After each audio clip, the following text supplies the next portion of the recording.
முதல் வாசகம்.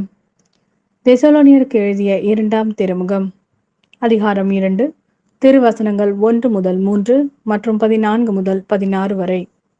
சகோதர சகோதரிகளே, நம் ஆண்டவர் இயேசு கிறிஸ்துவின் வருகையை பற்றியும் அவரோடு நாம் ஒன்று கூடுவதை பற்றியும் உங்களுக்கு நாங்கள் கூற விளைவது, ஆண்டவருடைய நாள் வந்துவிட்டது என இறைவாக்காகவோ அருளுரையாகவோ நாங்கள் எழுதிய திருமுகத்தின் செய்தியாகவோ யாராவது சொன்னால், நீங்கள் உடனே மனம் கலங்கி நிலை குலைய வேண்டாம், திகிலுறவும் வேண்டாம். எவரும் உங்களை எவ்வகையிலும் ஏமாற்ற இடம் கொடுக்காதீர். ஏனெனில் இறைவனுக்கு எதிரான கிளர்ச்சி முதலில் வந்தே தீரும். பின்னர் நெறிக்கட்ட மனிதன் வெளிப்பட வேண்டும்.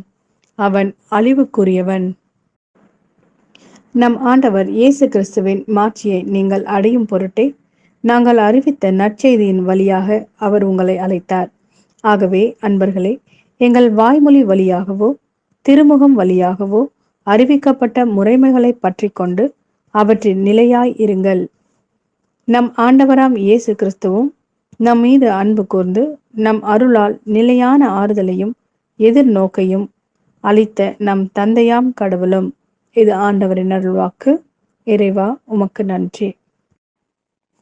மத்தேயு எழுதிய நற்செய்தி, அதிகாரம் 23, திருவசனங்கள் 23 முதல் 26 வரை. வெளிவேடக்கார மறைநூல் அறிஞரே, பரிசேயரே, ஐயோ உங்களுக்கு கேடு! நீங்கள் புதினா, சோம்பு, சீரகம் ஆகியவற்றில் 10 ஒரு பங்கை படைக்கிறீர்கள். ஆனால் திருச்சட்டத்தின் முக்கிய போதனைகளாகிய நீதி, இரக்கம், நம்பிக்கை ஆகியவற்றை கடைபிடிக்காமல் விட்டுவிடுகிறீர்கள். இவற்றை கண்டிப்பாய் கடைபிடிக்க வேண்டும். அவற்றையும் விட்டுவிடக்கூடாது. குருட்டு வழிகாட்டிகளே, நீங்கள் பருகும்போது கொசுவை வடிகட்டி அகற்றுகிறீர்கள், ஆனால் ஒட்டகத்தையோ விழுங்கி விடுகிறீர்கள். வெளிவேடக்கார மறைநூல் அறிஞரே, பரிசேயரே, ஐயோ உங்களுக்கு கேடு!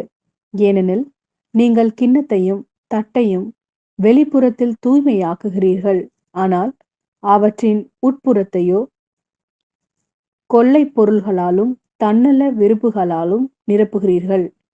குருட்டு பரிசேயரே, முதலில் கிண்ணத்தின் உட்புறத்தை தூய்மையாக்குங்கள், அப்பொழுது அதன் வெளிப்புறம் தூய்மையாகும்.